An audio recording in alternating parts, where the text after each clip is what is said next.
The interviewer is Christian Wright. Today is November 23rd, 2020, and we're at the Student Government Office in the ADUP at Morehead State University. If you could please introduce yourself. Hi everyone, my name is Emily Wiley and I am the Student Government President this year at Morehead State. And Emily, where are you from originally? I'm originally from London, Kentucky. And do you currently live in Morehead off campus or in the dorms? I live on campus in Andrews Hall. I'm actually a resident advisor. And what's your year and major? I am a junior agriculture business major with 2 minors in legal studies and political science. And now we'll get into the COVID questions. When did you first hear about the coronavirus? And when you heard about it, kind of what were you thinking? So when I first heard of the coronavirus, it was in February, beginning of March, right before we went on spring break. And then it was almost like a snowball effect. As soon as I heard about it, I started hearing wind from student government about potential shutting down of the university, and that was per state regulations more so. It was very impactful. I think a lot of students were very in shock. I cried. The thought of something so massive shutting down my university was something that I never thought was going to happen. So it was extremely impactful. It gave me a very different perspective on things, that anything can happen. But I'm honestly just so glad to be back on campus. And when we kind of shut down last March, what was SGA's role in that, if any? So normally the student government president, which was not me at the time, our previous president, Colby Burks, was involved in those conversations, but more so it wasn't of student opinion, it was more of a student health, faculty, and staff safety perspective, which we also had to take into account, state regulations, federal regulations, seeing what would be the safest route, especially because nobody really knew what COVID-19 was really going to do and what the massive impact was going to be. So it was more of a, how do we do this effectively and help ensure that students will be correctly informed and there won't cause a panic. And when we finally did get the call to shut down last March, how did that affect your studies, and how did moving out of the dorms feel? So moving out of the halls was an interesting time, especially being a resident advisor, because it was a mass flood out of the building. It was very hectic. I didn't get to say goodbye to people that I had made relationships with that year, especially where I worked in a freshman building in Cartmel Hall. Leaving off campus, and I will say the Office of Student Housing did a very great job with, categorizing, timed move outs, in 2-hour periods to make sure, it wasn't everybody at once. So I do thank them for that. But also, once we did get home, it was a very different adventure that I never really worked online before, doing, online tests, proctored exams online, virtual. I'd never used WebEx, I'd never used Zoom, and I know a lot of my professors hadn't either. So this was a very big learning experience for a lot of us. I know I missed lectures, I missed exams, and our professors here on campus, all of our faculty and staff were so willing to work with us. I couldn't thank them enough for their efforts over the past spring semester in 2020. And were you a freshman already last semester? So in the spring semester of 2020, I was a sophomore, but I was working in a freshman building as an RA. Do you know how that kind of generally affected the freshmen moving out at all? Because I know that was definitely a shock from what they thought college was going to be. So I will say, of course, the fall semester in 2019 was as normal. Spring semester, it really broke some spirits. I will say, going in as a freshman, you're excited, you're like, this is college, this is, what I'm supposed to do, and I'm going to go see friends and, hang out with everybody, and it just, like, flip of a switch. Everything changed. I mean, now I have a group of 4 or 5 friends that I maybe go see every once in a while, and that's my group. I don't hang out with anybody else. The SGA office is closed to anybody except for virtual appointments and our executive board and some senators that may come in, but it's very limited. Even as a student body president who should be interacting the most with students, I rarely get to see anybody unless it's in passing. And how was daily life for you, kind of, when we originally tried to shut down in March? Daily life when I moved out and got home, I will say, and I can speak for a lot of other students when I say this, it was a get up in the morning, do a couple virtual classes, and then just hang out and say, wow, this is really nice. But a month or so into it, you start getting really fatigued. I know I did. My classes were extremely hard for me, which if they were in person, they wouldn't have been. I'm not a virtual learner. I still am not a virtual learner, even though all of my finals this semester are online. It's it's one of those things that the more it went on, the more I said, "Oh, this isn't fun. This is draining. You're by yourself all the time. You may see your family, but some students don't. They don't have good relationships with their families. Maybe they aren't in a good living space at home, but they're stuck there. I know that it really affected me the more it went on, and when I found out that, and when I was in the conversations to bring students back on campus, I know not everybody agreed with it, but with state and federal regulations, I knew the university would do the best that it could to make sure our students were safe as possible on campus. So that's why I was so in support of going back on campus, because I know that I'm pretty headstrong and I can take care of myself, but I know there are a lot of students that may not be able to get out of that headspace that things aren't going to be okay. Yeah, and moving through the summer and into the semester, do you feel like you adjusted to the pandemic any, or life kind of returned to a semblance of normal? So I would say, especially living in Kentucky, all Kentuckians know that Governor Beshear has been very strict on some policies, especially when COVID first hit with, the shutting down of restaurants, and it was, only essential trips to, the grocery store or what have you, going to work. As soon as those started to loosen up and, gyms started open again and life started to return to normalcy a little bit, I started to feel like things were getting back to that point. But I knew it was never going to be what it was before March of 2020. You hear everybody coin the term, this is the new normal, which it really is. I mean, I would have never thought that I would have to walk out of my room with a mask on ever. It's a whole different world. I mean, I've never had to do anything. Nobody in our lifetime has ever had to deal with anything like this. So going from, summer to now, I've gotten used to it, but there are some times that you forget that you're living in a pandemic world. But it gives you a reality check for sure. And through the summer and gearing up for this semester, was SGA involved any at the campus's decision to remain open and the rules that they decided to roll out with? Most definitely. So at that point, I was elected in April of 2020, right after we got sent home, and I was in a lot of conversations with the president of the university, counseling health services. I will say there are some things that students don't have a say in because it's a safety and health concern. But when it comes to how things function on campus, or how things are set up, or how classrooms are going to be working, they did involve myself in a lot of those conversations, especially because we did not have an elected senate at that time. It was myself and my executive board and my advisor, and those were my only consults. So I was in meetings all summer long, and I will also say I was interning in Washington, D.C. at the time, and I mean, every lunch break I had, I would go to a break room and be on a call with the president of the university from 12 to 1, talking about things to make sure that students are safe and healthy here on campus. That was definitely an interesting time and probably very busy. Definitely. If you don't mind, would you kind of mind comparing DC's response to Kentucky's in COVID? I imagine they differed a little bit. So I will say DC's response, I didn't see as much of it. I will say when I was in DC, the mayor had mandated masks when you stepped outside of your home until you got back in your home. You had to have your mask on. That was the biggest shock of all. And then also, I worked in a House Representative's office building, and then the speaker, Nancy Pelosi, she required masks halfway through. So even if you were in the office behind plexiglass, you had to wear your mask the whole time. And like I said, this was right as, masks were becoming the thing, and I felt very awkward and weird wearing a mask in a building, And then that trend moved into when I came back home, when I came to Morehead, when I'd go to the grocery store, and I mean, from there it just became the new norm.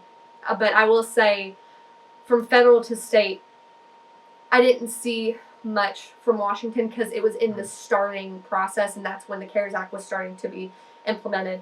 But I will say, looking at the state of Kentucky, I know there are some, disputes about what people believe is best, but I think our governor has done a great job to ensure that Kentuckians are safe, even though, some people may believe that it's not the right thing to do. I think masks are very safe for the people. And how much was SGA involved in the decision on kind of what to put on the My Healthy at Morehead State portal? So SGA is very big with our administration on transparency. I think looking from an administration downward, they sometimes get lost in big picture, but sometimes students just want to see the small things, FAQs, even when do I have to wear a mask, where can I do this, where can I do that, can I even go into an office building, so leveling, and then also just being transparent with cases on campus and making sure that students feel safe, especially with students being quarantined in Nunn Hall. There have been some questions about what goes on up there, and I personally have been given a tour by the dean of students because I had questions myself, and I wanted to be alleviated of any concerns that I had for the student population, because these are my peers that I'm representing. So I have seen Nunn Hall, and I feel personally comfortable with what's going on. It's not a 5-star resort, but it does have all the necessities that students do need to get through the 2 weeks if they are quarantined or isolated.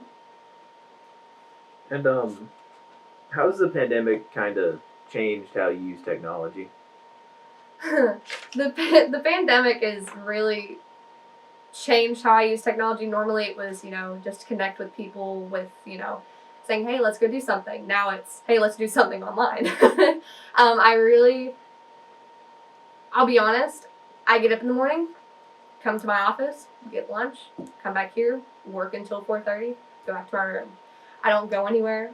I couldn't imagine. I'm so grateful to have an office that I can come to, because I am privileged to have this office, because I know there are other students that don't have this opportunity, that they have to stay in their room all day. They stay in the room, come out to ADUC or the Rock, and then go back to the room, and they're there all day.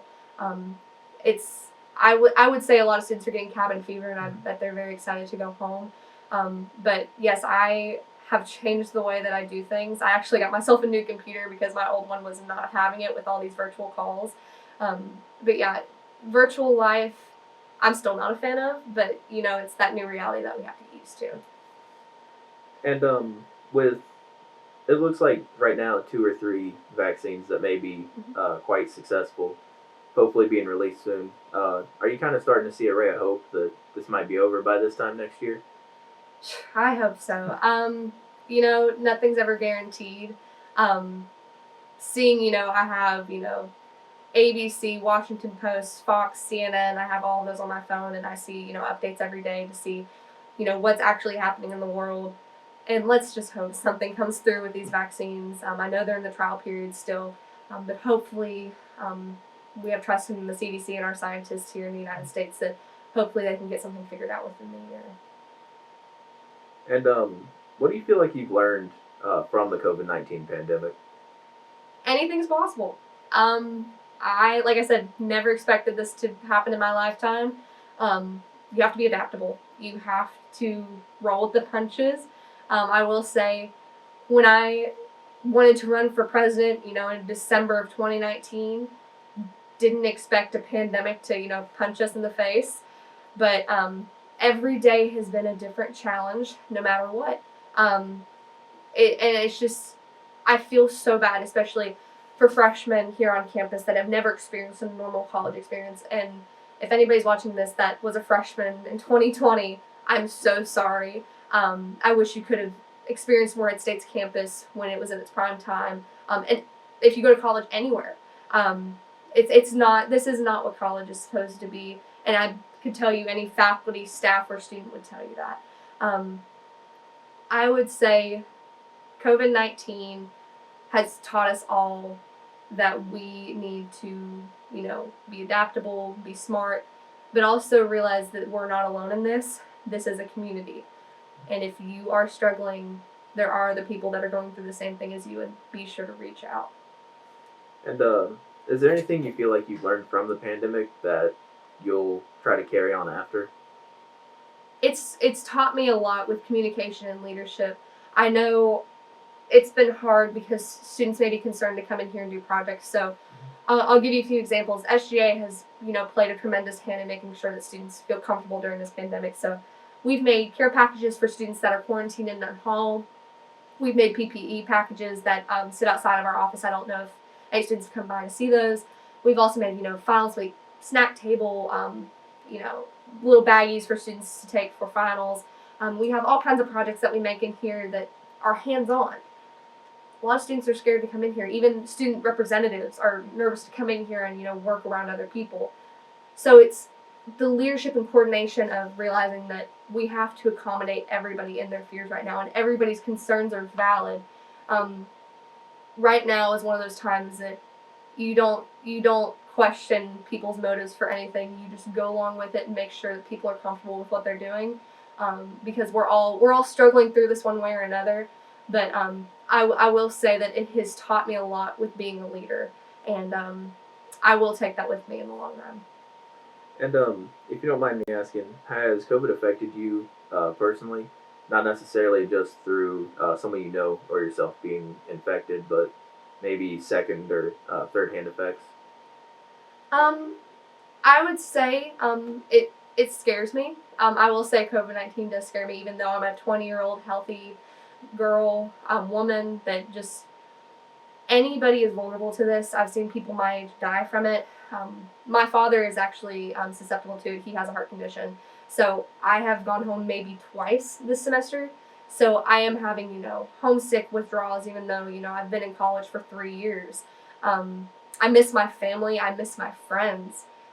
I feel like I'm a robot right now, going through, everyday life, and months have gone by and it doesn't even feel like it, because, you wake up, do your thing, go to sleep. There's nothing new. And I think a lot of people can agree with that it's routine now, that it doesn't even feel normal. It's just, you're going through life, and it's not, like, I feel like we're waiting for this to end before we get back to life, when in reality this is what we have to live with. But yeah, it's personally impacted me. And I will say a lot of students have had some mental health issues. I've struggled myself with, trying to, get back in the groove of things and, really focus and get used to my studies online. But, it's really hard for everybody. But we will get through it. It's gonna take a while, especially like I said with the vaccine. So. Yeah, I know multiple students I've talked to said the burnout's real this semester. Oh, most definitely. Yeah, I have 2 more finals this week. It's Monday, and I'm looking for the home stretch for sure. And is there anything else you'd like to talk about or add? No, not really. I will add that this is not me speaking as student body president or the student regent for the university. I will say, when people look back on this, I want people to understand that the university has done the best they can with the resources that they have. If you walk into the university center, or if you walk into a residence hall, so let's say the residence halls, all the furniture in the lobbies and in the study rooms and in the kitchens have been pulled out for student safety. In ADA, everything's socially distanced. There's, hand sanitizer, Clorox wipes, in the classrooms. And I'll also mention there's been no spread from professor to student or classmate to classmate. Our numbers are they've only hit the tens once for on-campus students. So I will say our university has done an amazing job, and I feel extremely comfortable here on campus, being a student, just a normal everyday student. And then also, they're still maintaining everyday life. So our faculty and staff have, taken on this huge job of trying to contain COVID-19 while also doing, everyday university tasks. So as a student, it's very comforting to know that our university is working for our best interest, even though not everyday students will see that. So coming from the student body president perspective, it's very heartwarming to know that our university really does care about the students and their safety. Thank you for your time. Thank you.